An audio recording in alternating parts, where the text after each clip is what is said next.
Hello friends, welcome back to my channel. Today I wanted to try something a little different. I have a slightly different setup, so hopefully it holds up in the long term. But I also have the 11 coins I submitted to Anacs while at the fun show in Orlando this past January. And I got those back relatively quickly, and I was rather satisfied overall with the the process and the results. So I just want to take some time to share. As I mentioned, I submitted 11 coins. Of the 11, only one coin I actually purchased. So in other words, 10 of the other coins I found either roll hunting or just picking up in rolls at the bank. I don't think any of these I got back in change, so that's not one of the ways I acquired these. But at any rate, let's begin. So I'm going to leave the one for a little bit further in. So, some of these were just to get familiar with the process of submitting coins, kind of developing expectations and just kind of feeling everything out. When I did get to the show, I opened up the deposit zipper bag that I was carrying my coins around, and I realized at the grading table that I did not have the tubes that I kept some of the coins that I wanted to submit in. So I was kind of left somewhat scrambling to submit enough coins for the grading. In fact, even proposing that, if I was short a couple of coins to, see if they would just still allow me to submit them at the given price. I wouldn't ask for a discount or anything, but just so I could submit them. But I was able to get a few together. And I have some more I want to submit again, but you tell me how to proceed. So to start with, I've got a 1962 50-cent coin, Benjamin Franklin here, and this one came back proof 66. And I was just curious about how this would come back. It's got some toning on it. I don't know if this camera's going to pick it up, but it's got some really nice purple and blue toning. There it is right there. So that's really something I was excited about. And, again, just kind of get familiar with the process. So this came back proof 66. And I think from a value standpoint, including the grading fee and, the shipping back, it's still something that if I wanted to sell, I think I can make, a couple bucks on. So it's not a loss at any rate. And I really like, again, the toning on it. It's beautiful, and I don't know that if it'll progress or not once it's encapsulated, but at any rate, we've captured it for what it is now. There it is again right there, and it looks really good. So that's the first one. The next coin, we'll get right into it. I showed this on another stream, and this here is a 1979 Philadelphia wide rim near date. The FS number is 301. And for those that may not be familiar, this is a Susan B. Anthony dollar where the date is closer to the rim. That's why it's called a near date. Or the rim is wider. That's why it's called wide rim. They both mean the same thing, and that's why they're both on the designation here. And these coins were made in the latter part of 1979. They originally started minting the coins with the date spaced out from the rim at the bottom there, just a hair bit more. And I think to make it easier for the seeing impaired, the coin was slightly modified to have a wider rim on it so that those that are visually impaired can denote it from a quarter, because the biggest complaint with these was that they were too close to the size of a quarter, and that's why they ultimately failed. So during the later part of the minting process in 1979, the Philadelphia issue were slightly changed, and that's why you have this wide rim near date. And then all the subsequent Susan B's, all of the 1980 and 1981s were wide rim near date. So this came back an MS63, and I wasn't particularly I believe it or not, I've got almost a tube of these, but I wasn't particularly interested in the grade as much as I was to preserve and encapsulate this coin. And the reason for that is, again, I showed this on a different stream, and I don't know that I'll be able to get, this will show up better on my scope, but I don't know that yeah, see, I can only get so close to it with the camera, but this has got a significant, in that little blue area under the nose, under the nostrils, it's got what I think is either a clash or dye chip. So it makes it look like she's got a hairy nose. And this one's also relatively toned nicely, lightly. So that one came back MS63, and I didn't have any reservations about it being a wide rim near date. It's pretty evident. Some things are just obvious, right? So we're going to put that one away. And now I'm going to get into some of, I would say, the more basic graded coins. And there's going to be 1, 2, 3, 4 of them. So let me pull them out by date here. So these were the SBA dollars that I had with me that I realized I should have had some of the others as well. So to start, I've got a 1979 Philadelphia. This is what is called the narrow rim far date, which if you look at the two together, you'll see that it's opposite. This is the regular coin, and this is what they started out the year minting, and then it was changed to this, where, I don't know if you'll be able to tell. You see the one on top? It's spaced apart just a hair. And there's the nice toning on the top one. All these, and I'll tell you the story about these SBA dollars. But see the spacing between the one and the rim? And then when you look at the bottom one, it's about twice as close. It's kind of tough to denote, but that's the reason. And so we already showed the bottom one. And this one came back MS65. And there's the toning on that. That one's really nice. And there's that gorgeous eagle on the back. And that design was borrowed from the reverse of the Eisenhower dollars. It's the Apollo 11. They call it the insignia. There's the toning on the back. So all of these uncirculated, mid-state Susan B dollars I got last year, stopping in at a bank and inquiring simply. It wasn't even my bank. I got that idea from Can Collectibles, and it dumbfounded me, being in banking for 20 years, that you could just walk into some random bank that's not a bank that you do business with and ask for coins, and that they would give them to me. And sure enough, this lady gave me an absolute treasure trove of coins that I think yet to fully appreciate. Presidential dollars, Susan B dollars, Sacagawea dollars. So it was pretty cool. Check out the toning on this one. This is a 79D MS65 Susan B. And this one's got this really, I mean, the camera's never going to do it justice. It's golden in most of the fields. And then her hair is purple. I wish I could capture that. There's a little bit of it. Her hair is purple. The little lace get up around her neck is purple. And then some other, yeah, look at that. That's really, and again, this isn't really doing it the justice. There it is right there. And that's what you're going to see. See that? Let me capture that again. There it is. And I'm trying to use this big ring light. And I'll have to master that at some point. But there's the color in the coin. And then again, the magnificent eagle on the back. And there's some beautiful toning. This one's a little bit more greenish to the pastels, yellows, and light oranges, where this one's very deep golden yellow and the violet. And that thing's beautiful. So that's my MS65 1979D. Showed you the P. Here's an 80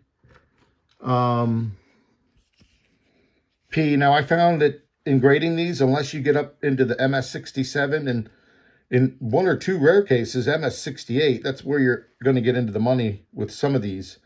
Now, the 81s are a different story. Those were only produced in sets, and they were produced in such low mintages that to get one alone is a little bit of a challenge compared to the rest. But the 80s seem to be minted well and in enough quantity where they have to be in really high mint state for them to be worth a considerable amount. This one, again, same type of toning, really beautiful. And the coin is, oh man, just for a couple of scratches here or there, I mean, I would say otherwise near flawless. The eagles are beautiful on the back. Some of them have what they are designating more recently as the full talons, where it's got all the chicken wrinkles in the skin, and you could see the all the little individual bits of detail in them, versus some that it's one of the highest points on the entire coin, but certainly on the reverse of the coin. And so they look at that to determine where. This is another nice coin, another MS65, not as valuable as the others in MS65, but still, again, learning process and a nice coin to have in the case. Now we will get into a couple of the 81s I submitted, and I have more, and this is kind of like what happened. I forgot to have, sorry about that. I forgot to have my tube of coins with me, so it kind of threw me off a little bit, but let me get this right back where I had it before. Pretty much, there we go. So this is an MS65 81S. The 81s are the lowest mintages. The 81P is 3 million. The 81D is 3 million 2. And then 3 million 4, and just a little over 3 million 4, I think, is the 81S. And this one came back MS65. And nowhere near the toning as the other ones. These only came in mint sets.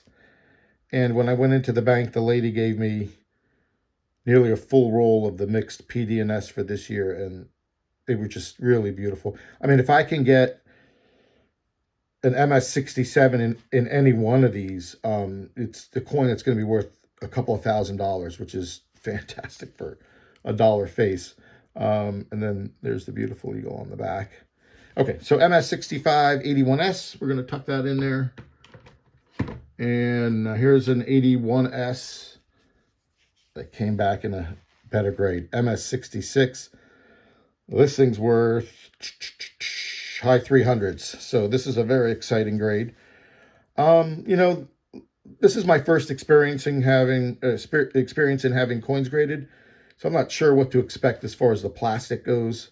I think this is because it's under such scrutiny with the light and the close-up of the camera, but even without that, you can see some of the scratches in the plastic. And then one or two of them, you can actually see, like, there's a little bit right there. Like, whatever bonding agent they're using to seal these, it looks like kind of some residue here and there. So, I mean, I think some of these could have come out better, but again, learning process. And it was just so affordable to go through Anacs that, it just doesn't carry as much, the expectation wasn't really as high as I would if I had to buy a, $280 membership and then submit coins at $60 a piece. It'd be a little bit different. So this one came back MS66. It's a good grade. Like I said, it's worth about $3 and change, $3.50 or so, maybe a little bit more. For face value, that's a nice coin. It cost me $17 to grade. I think I'm into it for $4 when you split the shipping out against 11 coins. So that's a good score right there. I like that one a lot. Put that away. Now, the last three I'll show you, but here's one of the cool ones that I submitted. This is a 53D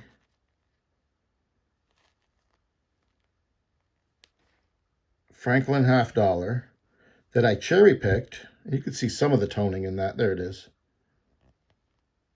That I cherry picked from the fun show last year. So not this January that just passed, but January of 2022.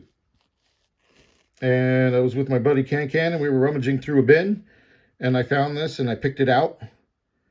And we took it back to the condo, and we looked at it a little closer and determined that it was a booger nose, which is one of the qualifying varieties for the Bugs Bunny designation. And we also felt that it had a relatively strong strike on the back. There's the reverse of it. And it's just a really nice coin. Again, a little bit of toning. I don't know if I'm going to catch that. More so on the front. So we submitted this for the Bugs Bunny designation, which is, I believe, the 401. There is a 402. That one doesn't carry as much value as the 401. And then we also submitted it for full bell lines designation, consideration, and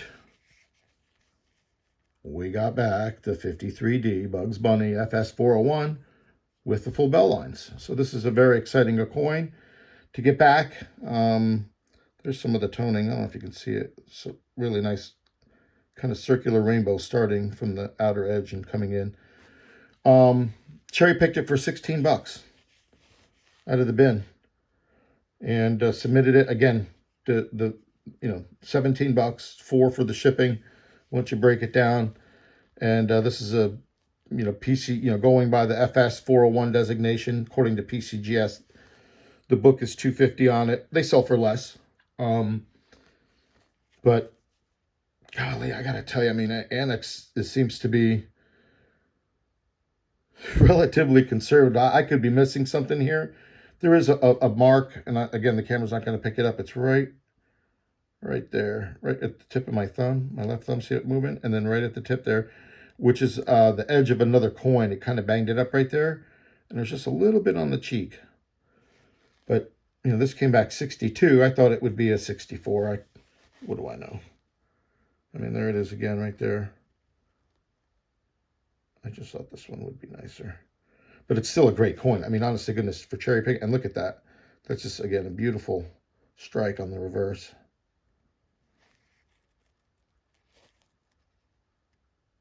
All right. Now, that leads me to the last 3 coins.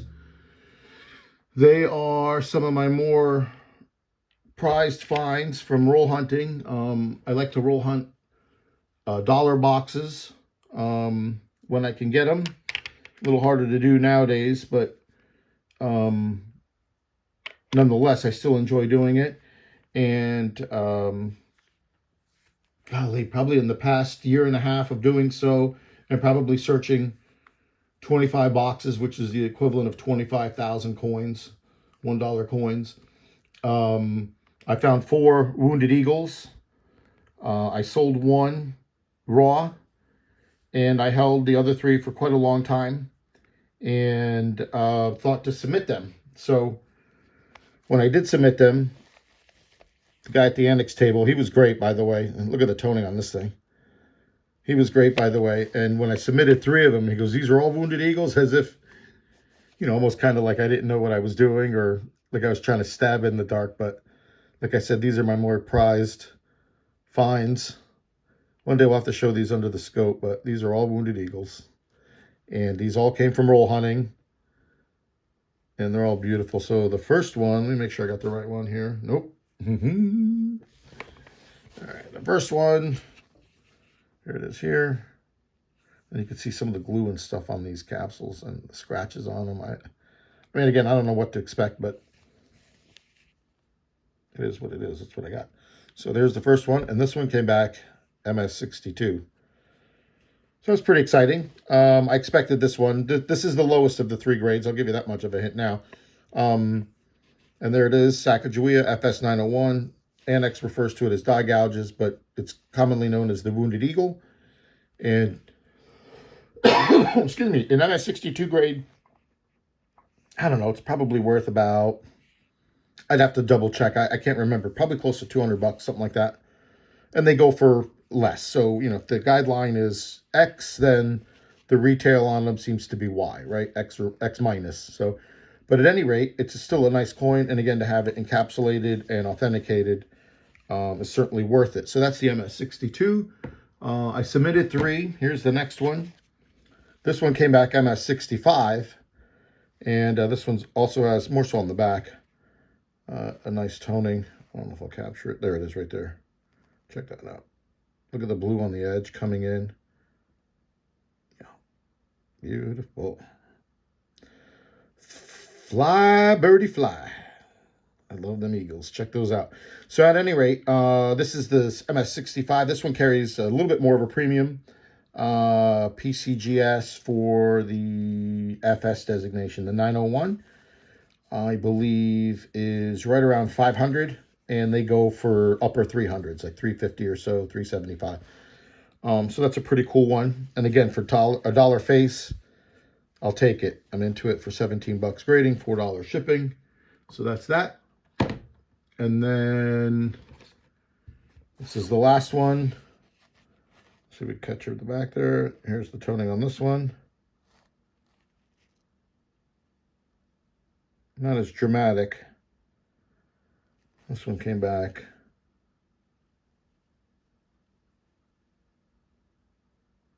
Look at that. MS66. So this one's the one that carries the biggest premium. And again, according to PCGS, going by the FS designation, the book is 900 on it, which is fantastic for $1 find out of a box. And they seem to retail for upper 500s, maybe close to 6. So that's also a wonderful find, and I'm very proud of that. I have requested, it's been 2 weeks now, for another box of dollars from my bank. And something happened the first week, and I'm waiting to hear back from him. Now we're getting into the second week. Hopefully by Thursday, we'll see if he comes through or not. If he doesn't, I'll have to go to my credit union.